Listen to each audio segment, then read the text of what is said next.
Hello बच्चों, आइए इस प्रश्न को पढ़ते हैं। बोला जा रहा है कि पूर्ण आंतरिक परावर्तन में दिए गए माध्यमों की युग्म के लिए आपतन कोण क्रांतिक कोण के बराबर होता है तो अपवर्तन कोण का मान होता है। पहला ऑप्शन है आपतन कोण के बराबर, दूसरा ऑप्शन है 90 अंश के बराबर, तीसरा ऑप्शन है 180 अंश, चौथा ऑप्शन है 0। आइए हम इस प्रश्न की मुख्य अवधारणा की चर्चा करें। मुख्य अवधारणा, मुख्य अवधारणा समझिए। यहाँ पे मान लीजिए कि दो माध्यमों को अलग करने वाली ये पृष्ठ है, इस तरीके से यहाँ पे जो ऊपर माध्यम है उसका अपवर्तनांक मान लीजिए कि μ1 है। नीचे दूसरा माध्यम है, दूसरे नीचे वाला जो माध्यम है उसका अपवर्तनांक मान लीजिए कि μ2 है। और हम मानते हैं कि एक किरण जो है μ2 से μ1 में जा रही है।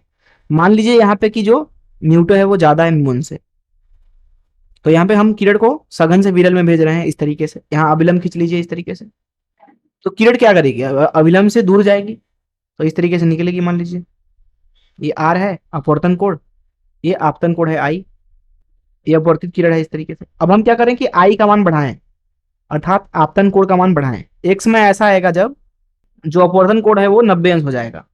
तो यहाँ पे मान लीजिए आपतन कोण जो है वो थीटा है, तो अपवर्तन कोण क्या हो जाएगा, 90 अंश हो जाएगा। इस तरीके से 90 अंश। जो यहाँ पे ये थीटा है इसको हम बोलते हैं क्रांतिक कोण। थीटा को क्या बोलते हैं, क्रांतिक कोण। क्रांतिक क्रांतिक शब्द से क्या अर्थ होता है हमारा, कहीं पे भी अगर क्रांतिक आता है भौतिकी में तो हम समझते हैं कि कुछ तो होगा अब इसके बाद, मतलब कि नियम ही चेंज होने वाला है। तो यहाँ पे भी वही है। अगर आप आपतन कोण को थीटा से ज्यादा कर देते हो, अर्थात क्रांतिक कोण से ज्यादा कर देते हो, तो यहाँ अपवर्तन होता ही नहीं है, यहाँ पे कुछ और होने लगता है। तो यहाँ पे जब आप आपतन कोण को थीटा से ज्यादा कर देते हो तो आई जब यहाँ पे क्या है, ज्यादा है थीटा से, क्रांतिक कोण से, तो किरण जो है वो इस तरीके से वापस से ही अपने माध्यम में लौट आती है।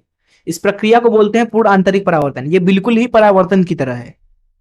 तो इस तरीके से हमने समझा कि पूर्ण आंतरिक परावर्तन क्या है। अब देखिए इस मुख्य अवधारणा से अगर हम प्रश्न को हल करें तो हमसे प्रश्न में पूछा गया था कि पूर्ण आंतरिक परावर्तन में दिए गए माध्यमों की युग्म के लिए अगर आपतन कोण जो है वो क्रांतिक कोण के बराबर हो तो जो अपवर्तन कोण होता है वो कितना होता है, 90 अंश होता है। बी सही है यहाँ पे। मैं आशा करता हूं कि आपको इस प्रश्न का हल जरूर समझ में आया होगा। धन्यवाद।